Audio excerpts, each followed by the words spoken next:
تو ذمہ دار کو اختیار ہے، ذمہ دار کو اختیار ہے کہ وہ 2 کی رائے پر عمل کرے، فیصلہ کرے، یا 8 کی رائے پر فیصلہ کرے۔ یہ اقلیت اکثریت کوئی چیز نہیں ہے، یہ بات ذہن میں رہے۔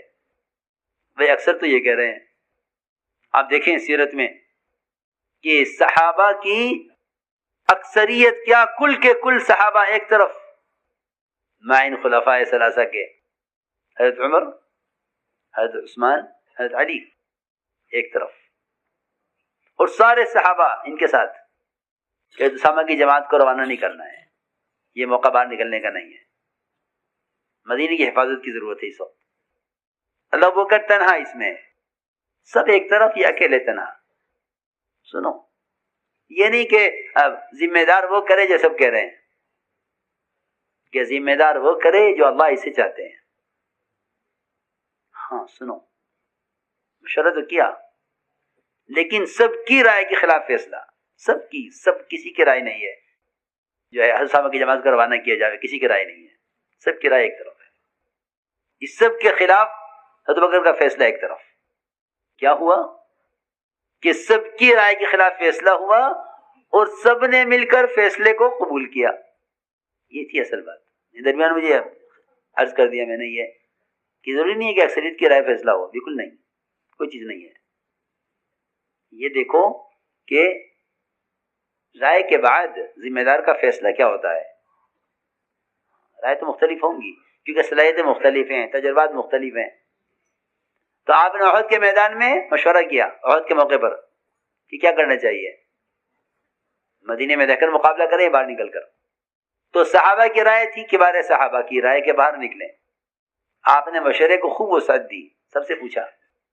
تو عبداللہ بن ابی بن سلول منافقین کا سردار، اسے ہی پوچھا آپ کی کیا رائے ہے، آپ کی کیا رائے ہے۔ دیکھو حالانکہ منافق ہے، رائے اسے بھی لی، آپ کی کیا رائے ہے۔ اس نے کہا جی ہماری رائے تو یہ ہے، روایت میں ہے کہ اس کو بڑا تجربہ تھا جنگوں کا، جنگ کا تجربہ رکھتا تھا، کہ ہمارا تو خیال یہی ہے کہ مدینے میں رہ کر لڑا جائے، کیونکہ ہمیشہ جب بھی کوئی ایسے حالات پیش آئے مدینے میں رہ کر کامیابی ہوئی، لہذا باہر نہ نکلا جائے، مدینے میں رہ کر لڑا جائے۔ رائے کا اختلاف ہو گیا، بعض کی رائے تھی کہ ہاں مدینے میں ٹھیک ہے، کچھ بھی صحیح ہے، رائے یہ ہو یا یہ ہو، یہ دیکھا جائے گا کہ آپ کیا فعل کرتے ہیں، آپ کیا عمل کرتے ہیں۔ آپ گھر میں داخل ہوئے اور آپ تیار ہو کر نکلے مدینے سے باہر جانے کے لیے، ختم ہو گئی، سارے رائے ختم ہو گئی کہ آپ خود نکلنے کے لیے تیار ہو گئے، فیصلہ فرما دیا۔ عبداللہ بن ابی نے کہا کہ ہماری رائے تو وہی ہے جو پہلے تھی، ہم آپ کے ساتھ نہیں نکلیں گے اس لیے کہ آپ نے ہماری رائے پر عمل نہیں کیا۔ سنو، یہ سمجھنے کی بات ہے۔ افتراق پیدا ہوا، ہم تو وہی کریں گے جو ہماری رائے تھی، ہم آپ کے ساتھ نہیں جائیں گے اس لیے کہ آپ نے ہماری رائے پر عمل نہیں کیا۔ یہ کہہ کر عبداللہ بن ابی بن سلول منافقین کا سردار وہ الگ ہو گیا اور اعلان کر دیا اس نے کہ ہماری رائے والے ہمارے ساتھ ہو جاویں۔ سنو، کون ہماری رائے پر ہے، کوئی ان کی رائے پر ہے، الگ الگ ہو جاؤ۔ سنو، افتراق، جی ہاں، اور میرے اڑ گیا وہ، ٹھیک ہے بات ختم ہو گئی، اب کیا اڑنا اس پر۔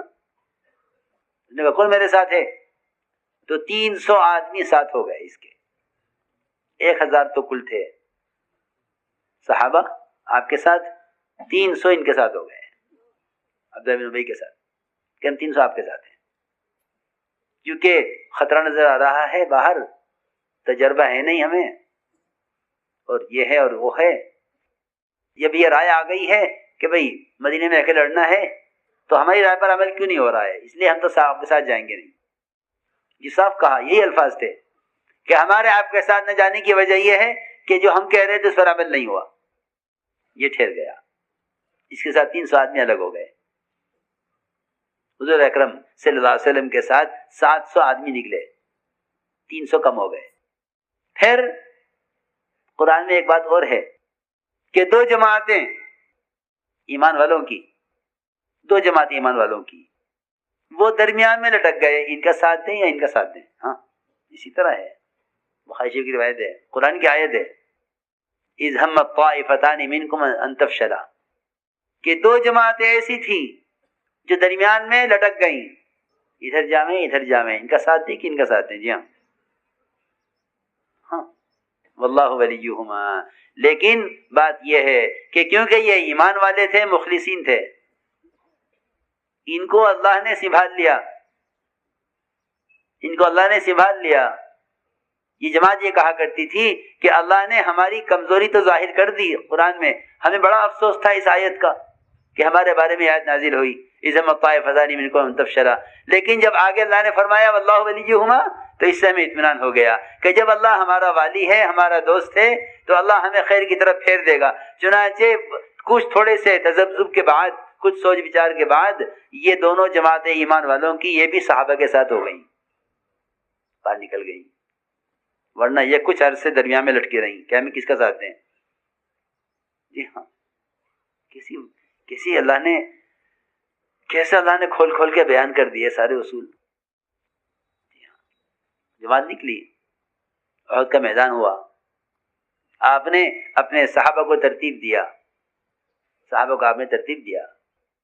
اور آپ نے ایک ایسی گھاٹی جبل رمات پر جہاں سے آپ کو اندازہ تھا کہ دشمن ادھر سے حملہ کر سکتا ہے، آپ نے 50 صحابہ عبداللہ بن جبیر ان کے ساتھ متعین کر دیے ایک پہاڑ کے اوپر، فرمایا کہ تمہیں یہاں سے ہٹنا نہیں ہے 50 کو، چاہے ہمیں فتح ہو، شکست ہو، دشمن بھاگ جائے تب بھی یہاں سے مت ہٹنا، اور یہ فرمایا کہ اگر ہمیں شکست ہو جاوے اور ہماری لاشوں کو آسمان سے اترنے والے پرندے ہماری لاشوں کو کھاویں، تم دیکھ رہے ہو، تب بھی یہاں سے مت ہٹنا۔ سنو تو صحیح، یہ بات سخت بات فرمائی آپ نے، روایت میں ہے کہ اگر تم یہ منظر دیکھ رہے ہو اپنی آنکھوں سے کہ ہمیں دشمن قتل کر دے اور میدان میں ہماری لاشیں پڑی ہوئی ہوں اور چیل کبے اتر کر ہماری لاشوں کو گوشت کھاویں، تب بھی تم ہم سے ان پرندوں کو اڑانے کے لیے بھی یہاں سے مت ہٹنا۔ سنو بات، اور اگر ہمیں فتح ہو جاوے، دشمن بھاگ جائے اور ہم سب مال غنیمت لوٹ رہے ہوں، تب بھی تم یہاں سے مت ہٹنا۔ لوگ کہتے ہیں ہاں ٹھیک ہے، اصول پہلے کے لیے تھا، اب تھوڑی ہے، اب تو معاملہ نمٹ گیا، میدان ختم ہو چکا، سب جا رہے ہیں، سارے مشرکین کو ہزیمت ہو گئی ہے اور مسلمان مال غنیمت لوٹ رہے ہیں، سب سارا مال لوٹ لیں گے، ہم رہ جائیں گے۔ ہاں، یہ نہیں کہ اصول پہلے کے لیے تھا، اب نہیں ہے، یہ اصول کی بات یہ ہے کہ جو کام جس وقت کے لیے دیا گیا ہے اس کو پورا کرو، یہ مت کہو کہ یہ حکم پہلے کے لیے تھا، اب نہیں ہے۔ صحابہ یہ کرتے تھے کہ اگلے حکم کا انتظار کرتے تھے، اس وقت تک اس حکم پہ، اس کام پر لگے رہتے تھے جب تک اگلا کام دیا جاوے۔ یہ نہیں اس کو درمیان میں چھوڑ دیں، اپنی رائے سے، اپنی سوچ سے۔ سنو، چنانچہ اللہ کا حکم اور اللہ کی شان کہ مسلمانوں کو زبردست فتح ہوئی، مشرکین کو شکست ہوئی، اور یہ سب میدان چھوڑ کے بھاگے، بہت جلدی میدان ہاتھ میں آ گیا۔ صحابہ کرام اللہ کا فضل اور مال غنیمت کے لوٹنے میں لگے۔ ان 50 نے دیکھا، اوہو تو ختم ہو چکا قصہ، اور میدان سے دشمن بھاگ چکا ہے، سارا مال غنیمت لوگ لوٹ رہے ہیں، چلو ہم بھی اترے۔ ان کے امیر صاحب نے کہا نہیں بھائی، تم 50 میں سے ایک بھی یہاں سے نہیں اترے گا، اللہ کے نبی کا یہ حکم ہے۔ انہوں نے کہا کہ بھائی یہ حکم تو پہلے کے لیے تھا، کہ بھائی میں کچھ نہیں جانتا، مجھے تو یہ حکم ملا ہے، لہٰذا کوئی یہاں سے نہیں ہلے گا۔ سنو، بڑے عجیب قصہ ہے۔ ان 50 میں سے 40 نے کہا کہ ہم تو نیچے اتریں گے، صرف 40 آدمی، ہم نیچے اتریں گے۔ دیکھو تو صحیح، 700 صحابہ میں سے صرف 40 صحابہ نے حکم کی خلاف ورزی کی، 700 صحابہ میں سے 40 صحابہ نے حکم کی خلاف ورزی کی، اور وہ بھی یہ سوچ کر کہ اب اس کی ضرورت نہیں کہ یہاں رکا جائے، یہ تو اس وقت کے لیے تھا جب میدان ہمارے ہاتھ میں نہیں تھا. 40 اتر گئے. 10 صحابہ نے کہا تو امیر کے تابع ہیں اپنے، ہم تمہاری بات نہیں مانیں گے. اب تو جسے جو چاہو کروا دو، آزاد ہیں سب، تو جس سے جو چاہے کروا دو. کہ نہیں، یہ نہیں ہو سکتا. تو چنانچہ 40 صحابہ وہاں سے اتر گئے نیچے، اور 10 صحابہ رہ گئے جبل رومات پر. ان 10 کو قتل کیا گیا. مشرکین نے آ کر اس گھاٹی کی طرف سے حملہ کیا، ان 10 کو قتل کیا، اور میدان میں ایسے آئے مشرکین پلٹ کر کہ صحابہ کو بالکل احساس نہیں تھا کہ دشمن ہماری پیٹھ پر سوار ہے.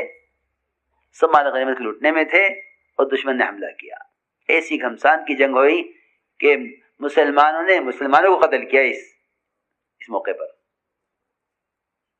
کچھ پتہ نہیں کون کیا ہے، کون کہاں ہے، کون کسے مار رہا ہے. جی ہاں، مسلمانوں کے ہاتھوں مسلمان شہید ہوئے. قرآن نے کھول کر کہا ہے وَعَصَيْتُم مِّن بَعْدِ مَا أَرَاكُم مَا تُحِبُّونَ.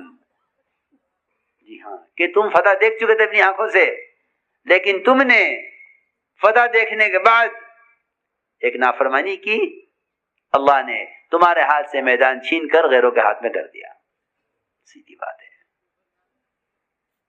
سارا میدان غیروں کے ہاتھ میں گیا. آپ اتنا مبارک شہید ہوئے، آپ کو زخم آئے، آپ کے قتل کی خبر عام ہو گئی. جی ہاں، کیا کیا حالات ہوئے. صحابہ کے پاؤں اکھڑ گئے میدان احد سے. سب اس پر ہوا کہ بات نہیں مانی. بس اس لیے میں عرض کر رہا دوستو عزیزو، یہ سارا فساد اس کا ہے کہ ایک قسم تو الگ ہو گئی یہ کہہ کر کہ کیونکہ ہمارے رائے پر عمل نہیں ہوا اس لیے ہم آپ کے ساتھ نہیں دیں گے. سنو غور سے، ایمان والے وہ ہوتے ہیں جو اختلاف تو کرتے ہیں، مخالفت نہیں کرتے، اور اختلاف تو کرتے ہیں، افتراق نہیں ہونے دیتے. اختلاف رحمت ہے، افتراق مصیبت ہے. اختلاف تو رحمت ہے. یہ اختلاف ہوا کہ اختلاف سے تو رحمت آئے گی. کیوں کہ رحمت کے آنے کا مطلب یہ ہے اختلاف سے کہ رائے کے اختلاف سے امور میں نکھار پیدا ہوتا ہے. ایک رائے یہ ہے، ایک رائے یہ ہے، ایک رائے یہ ہے، کہ سب رائے آ گئی، اور اختلاف سے مصیبت آتی ہے. جی ہاں، چنانچہ اس احد کے میدان میں بہت اصول ہیں کہ تمہارے ہاتھوں سے میدان آتے آتے نکل جاوے گا. حالانکہ 700 صحابہ میں سے 40 نے صرف خلاف ورزی کی ہے. اگر یہ 50 صحابہ 40 صحابہ ان کے ساتھ، ان 10 کے ساتھ یہ جمع رہتے اپنی جگہ پر تو میدان سارا مسلمانوں کے ہاتھ میں تھا. اس لیے کام اجتماعی کام ہے. یہ بات نہیں ہے کہ ایک طبقے والے کہیں کہ ہم یہ نہیں کریں گے تو حالات سارے مسلمانوں پہ نہیں آئیں گے. نہیں، اگر ایک علاقے والے کہیں گے ہم یہ نہیں کریں گے تو نافرمانی کا وبال اور نافرمانی کی ہزیمت اور نافرمانی کی مصیبت سب پر آئے گی. دیکھو یہاں یہ ہوا کہ نافرمانی 40 نے کی اور حالات کتنوں پر آئے؟ جی ہاں، سب پر. ہاں، سب پر حالات آئے. نافرمانی 40 نے کی ہے، ایک علاقے والوں نے صرف. آپ کے تو اور بھی مورچے تھے، ایک مورچہ ٹوٹا صرف. ایک مورچے میں بھی 10 جمع رہے، 40 الگ ہو گئے. ہاں، اس لیے کہتے ہیں کہ اجتماعیت سب سے زیادہ مدد کے لانے کا ذریعہ ہے. اجتماعیت سب سے زیادہ نصرت کے لانے کا ذریعہ ہے. اجتماعیت اصل ہے کہ ساری نصرتیں اجتماعیت کے ساتھ ہیں، نصرتیں اجتماعیت کے ساتھ ہیں اور نحوست افتراق کے ساتھ ہیں. اختلاف تو ہوا کرتا ہے، ہماری رائے یہ ہے، ان کی رائے یہ ہے، ان کی رائے یہ ہے، کہ رائے کا اختلاف تو ہوا کرتا ہے، پرانا چلا آ رہا ہے. میں نے عرض کیا نا کہ سخت اختلاف تھا سب کو، کوئی بھی حضرت ابوبکر صدیق کے ساتھ نہیں تھا رائے میں. ہاں، مشورہ ہوا کہ کیا کریں، کہ سب کی رائے ایک طرف، امام کی رائے اور ان کا فیصلہ ایک طرف. جی ہاں، یوں کرنا ہے. قرآن کا جمع کرنے میں کسی سے مشورہ ہی نہیں ہوا. لو اتنا بڑا کام ہو گیا.